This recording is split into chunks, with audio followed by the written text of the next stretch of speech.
प्यारे बच्चों, आज हम लोग स्टार्ट करते हैं application of Gauss theorem. Actual में एप्लीकेशन ऑफ गॉस थ्योरम में हम लोग इलेक्ट्रिक फील्ड इंटेंसिटी को ही निकालेंगे। हम इससे पहले वाले वीडियो में इलेक्ट्रिक फील्ड इंटेंसिटी का ही मान निकाले हैं, लेकिन उसमें डायपोल का इस्तेमाल करके निकाले थे, एक्सियल लाइन, इक्वेटोरियल लाइन और एनी पॉइंट पर, यानी जिसको जनरल पॉइंट बोले थे। अब हम लोग एप्लीकेशन ऑफ गॉस थ्योरम में इलेक्ट्रिक फील्ड इंटेंसिटी ही निकालेंगे, लेकिन गॉस थ्योरम का इस्तेमाल करेंगे। अब चूंकि हर बार हम गॉस थ्योरम बोल रहे हैं, तो मैं बता दूं कि जब इलेक्ट्रिक फील्ड लाइन किसी क्लोज सरफेस से नॉर्मली क्रॉस करता था उसको फ्लक्स बोलते थे, और जब फ्लक्स नॉर्मली किसी सरफेस के ओवर से पास करता था फ्री स्पेस में, तो वो होता था कितना प्यारे बच्चों, वो होता था I=E.ds का वेक्टर साइन क्लोज सरफेस के लिए, क्लोज सरफेस यहाँ S =1/ε0 इनटू जितना चार्ज उसमें इनक्लोज रहता था वो, जिसको हम लोग बोले थे गॉस थ्योरम।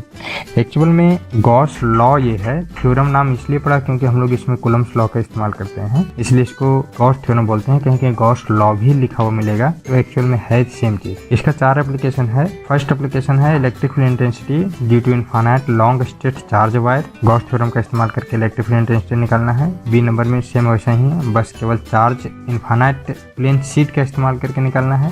थर्ड में है हॉलो कंडक्टिंग सेल की वजह से निकालना है, और फोर्थ है कंडक्टिंग सेल, यानी वो सॉलिड स्फीयर रहेगा। इन दोनों में अंतर केवल ये रहेगा कि हॉलो सेल रहेगा, मतलब अंदर बिल्कुल खाली रहेगा, इसमें भरा हुआ रहेगा, जिसको सॉलिड स्फीयर करेंगे। प्यारे बच्चों, ये जो थर्ड वाला जो है वो बहुत बार एग्जामिनेशन में पूछे जाते हैं। एग्जामिनेशन के व्यू से थर्ड वाला मोस्ट इंपोर्टेंट क्वेश्चन है, और सही मायने में देखा जाए तो कंसेप्ट समझने के लिए चारों ज्यादा इंपॉर्टेंट है। यदि ये समझ में आता है तो आपका बहुत सारा न्यूमेरिकल यूं ही बन जाएगा। तो चलिए हम लोग स्टार्ट करते हैं। सबसे पहले पहला एप्लीकेशन, ए नंबर एप्लीकेशन में हम लोग देखेंगे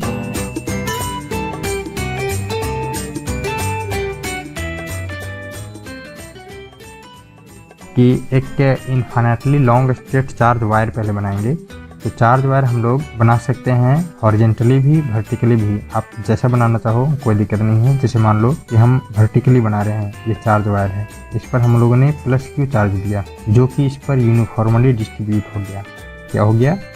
यूनिफॉर्मली डिस्ट्रीब्यूट हो गया। ऐसे जब ये यूनिफॉर्मली डिस्ट्रीब्यूट होगा तो इसका इन्फ्लुएंस कुछ भाग तक रहेगा। जैसे ये लॉन्ग स्ट्रेट वायर है, तो लॉन्ग स्ट्रेट वायर के चारों तरफ चार्ज है, जिसकी वजह से इलेक्ट्रिक फील्ड तकरीबन इतना दूर तक ये बनाएगा, ऐसे इधर भी इतना दूर तक बनाएगा, ऐसे।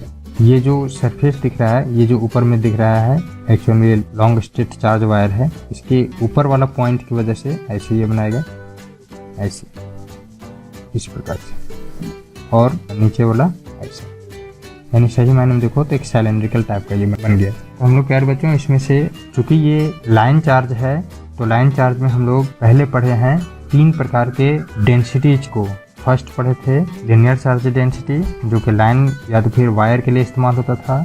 सेकेंड था सरफेस चार्ज डेंसिटी, जिसमें हम लोग सरफेस के लिए इस्तेमाल करते थे। और थर्ड था हम लोगों का वॉल्यूम चार्ज डेंसिटी। अच्छा, लीनियर चार्ज डेंसिटी को लैम्डा से डिनोट करते थे, जिसका मतलब होता था Q/L। सरफेस चार्ज डेंसिटी को सिग्मा से डिनोट करते थे, जिसका मतलब होता था Q/S, या A भी लिखा हुआ मिल सकता है आपको। और थर्ड था वॉल्यूम चार्ज डेंसिटी, यानी रो से डिनोट करते थे, Q/V इसका मतलब होता है। इन तीनों का इस्तेमाल हम लोग करेंगे। सही मायने में देखें तो फर्स्ट वाला एप्लीकेशन में हम लोग इसका इस्तेमाल कर लेंगे, सेकेंड और थर्ड वाला में इसका इस्तेमाल करेंगे सरफेस का, और फोर्थ वाला में इस्तेमाल करेंगे हम लोग रो यानी Q/V का, क्योंकि ये वॉल्यूम बनाएगा, सॉलिड स्फीयर बिल्कुल भरा हुआ रहेगा, तो वॉल्यूम के टर्म में आएगा, इसलिए हम लोग इसका इस्तेमाल करेंगे। तो ये वाला पार्ट में हम लोग चलिए देखते हैं कि कैसे इसको हम लोग बनाएंगे। ओके, इस फिगर को समझना बहुत ज़्यादा जरूरी है, क्योंकि ये फिगर बहुत बढ़िया से समझ में आ जाएगा, तो आप लोगों को कैलकुलेशन टफ नहीं होगा, बल्कि बिल्कुल आसान हो जाएगा। आप इस फिगर में देखें, यदि ये पेन को एक सिलेंडर माने, तो इस पेन के चारों ओर एक ही सरफेस होगा, और ये जो ऊपर वाला दिख रहा है, इसकी वजह से ऊपर में एक सरफेस बनेगा, जो कि ऊपर सरफेस रहेगा, ठीक नीचे में वैसा ही नीचे की ओर रहेगा। ओके, यानी सही मायने में देखें तो इसमें कितना सरफेस है प्यारे बच्चों? 3 सरफेस है, एक ये सरफेस, एक यूपर वाला सरफेस और एक नीचे वाला सरफेस। वही हमने केवल लैंग्वेज में लिखने का प्रयास किया है।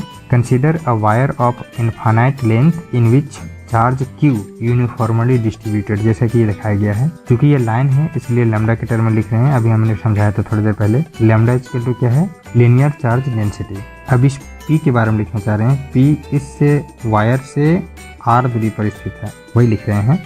P is a point at a distance r from wire at which electric field intensity to be calculated, जहाँ पर इलेक्ट्रिक फील्ड इंटेंसिटी का मान हम लोग क्या करना चाह रहे हैं, कैलकुलेट करना चाह रहे हैं। अब चूंकि इतना दूरी पर इलेक्ट्रिक फील्ड इंटेंसिटी का मान कैलकुलेट करना चाह रहे हैं, तो ये जो चार्ज वायर है इसकी वजह से इन्फ्लुएंस जो पार्ट होगा वो इमेजिनरी पार्ट होगा। इमेजिनरी मतलब क्लोज पार्ट होगा, जिसको हम लोग गॉसियन सरफेस बोलेंगे। वही हमने लिखा है यहाँ पे, we imagine a close Gaussian cylindrical surface of length L, यानी ये जो भाग है इसका लेंथ कितना है प्यारे बच्चों, एल। ओके, अब हम लोग देखते हैं electric field intensity surface area के बीच में जो कॉम्बिनेशन है उसको निकालने का, क्योंकि गॉस थ्योरम का इस्तेमाल हम लोग करेंगे। या तो फिर आप देख लें पहले इसको, using Gauss theorem, Gauss theorem का इस्तेमाल कर रहे हैं। गॉस थ्योरम क्या कहता था, ई डॉट डी एस का क्लोज सरफेस बेस में एस रहेगा इजिकल टू होता था 1/हाफ लेंथ इनटू। ओके, यहाँ आप ध्यान से देखिएगा आपको समझ में आ जाएगा। ये छोटा सा सरफेस है, ये पूरा भाग का, ये पूरा सिलेंड्रिकल का छोटा सा भाग ये वाला है। छोटे से भाग के लिए इस लाइन चार्ज की वजह से इलेक्ट्रिक फील्ड इंटेंसिटी यहाँ होगा इधर ई, और ये छोटे सरफेस के लिए डी एस।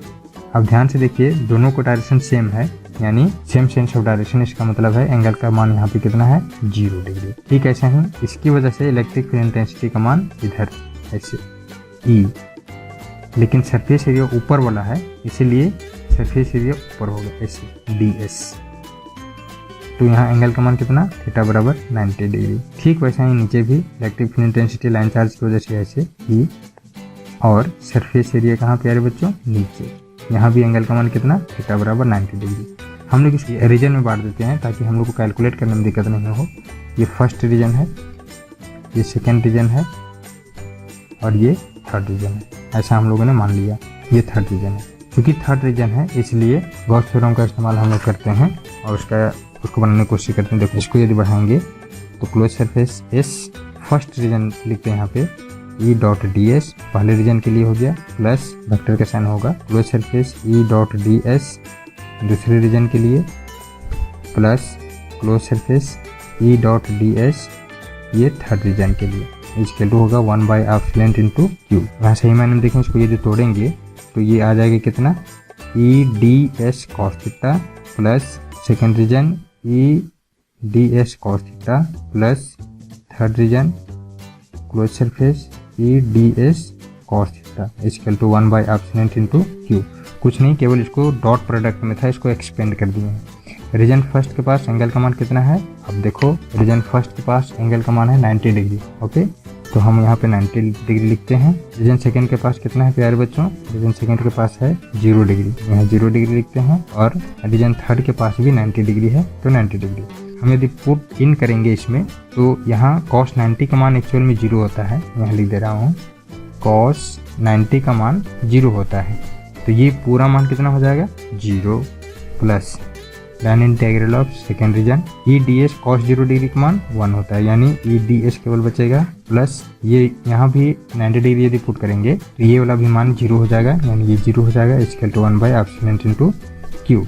यानी सही मायने में देखें तो केवल सेकेंड रीजन पर ही इलेक्ट्रिक फील्ड इंटेंसिटी निकालना पॉसिबल होगा, अन्यथा नहीं होगा।